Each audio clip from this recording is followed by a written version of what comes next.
Salut, voici le numéro 21 du journal des insolites et des faits divers mondial 2014. Tout de suite, notre premier élément.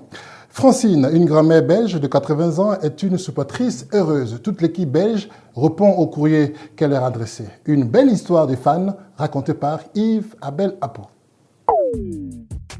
Mémé Francine, 80 ans, a adressé une lettre au Diable Rouge. Elle leur a dit en substance « Bonjour, j'ai 80 ans, je suis fan de toute l'équipe. Je vous souhaite de tout mon cœur de gagner. Bonne chance à tous. » Immédiatement, Hazard et Simon lui ont répondu dans une vidéo « Nous sommes aussi fans de toi. Nous avons signé un maillot rien que pour toi. Merci pour tes encouragements. » Mémé Francine a donc reçu un maillot officiel du club belge signé par tous les membres qu'elle connaît.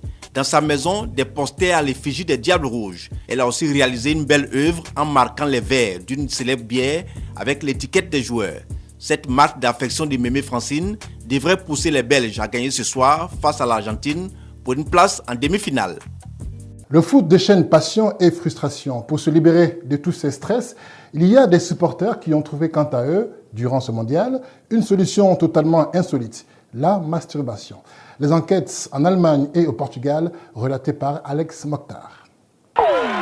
Il est clair que l'excitation suscitée par un but, une victoire et la frustration provoquée par une occasion manquée ou une défaite ont parfois besoin d'être évacuées et certains supporters ont trouvé une méthode semble-t-il infaillible, à savoir la masturbation. Selon une enquête commandée par un tabloïd allemand à un célèbre site de charme, les mouvements de poignet connaissent une variation avant et pendant les rencontres du mondial et aussi en fonction des résultats du match. L'enquête révèle en effet que le taux de fréquentation du site en Allemagne a diminué de 60% avant le match Allemagne-Portugal avant de repartir à la hausse plus tard dans la nuit. À l'opposé, dans le camp portugais, l'on note une désertion du site de l'ordre de 40% avant la rencontre avant de connaître une hausse de 10% à la fin de la rencontre, sans doute pour évacuer la frustration liée à la défaite. Au final, l'on pourrait dire que foot et masturbation font plutôt bon ménage. Le 3 juillet dernier, une passerelle d'autoroute en construction, non loin du stade Belo Horizonte, s'écroule comme un château de sable. Bilan, 2 morts et 19 blessés graves.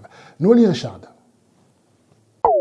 L'accident a lieu à environ 3 km du stade Mineirão, stade qui accueillera le match de la première demi-finale du Mondial 2014 au Brésil. Le pont construit en prévision du Mondial aide à améliorer les transports publics de la ville. Une partie de ce pont, qui est au-dessus d'une voie rapide de la ville, s'écroule et écrase un bus, 2 camions et une voiture. Sur ces images, un bus jaune à moitié écrasé et des véhicules coincés sous les gravats. À cet instant, on ne sait pas si des passagers se trouvent à l'intérieur. Selon le secrétariat à la santé, le chauffeur du bus, une femme, fait partie des victimes. Bilan de cet accident, 2 morts et 19 blessés graves au moment de l'accident. L'édifice était en phase finale de construction et les ouvriers étaient en train de retirer les échafaudages qui la soutenaient quand l'accident s'est produit. Voici la brève. Les Suédois aiment le foot et l'amour, maso qui fait encore plus mal physiquement. 2 passions qu'une boutique a su mixer et mettre sur le marché en ligne, un objet sexuel inédit dans le domaine. Des pinces-tétons à l'effigie du mordant Luis Suarez, l'attaquant uruguayen, auteur de plusieurs morsures sur des adversaires en plein match de football.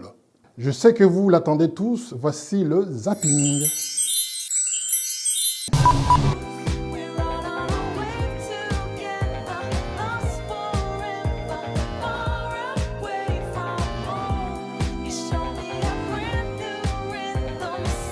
Was sehen wir denn da? Robin van Persie trainiert die niederländische Fußballelite von morgen.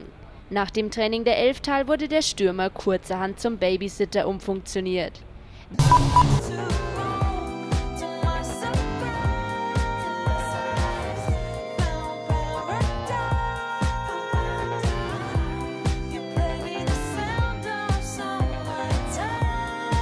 Willkommene Abwechslung vom stressigen WM-Alltag.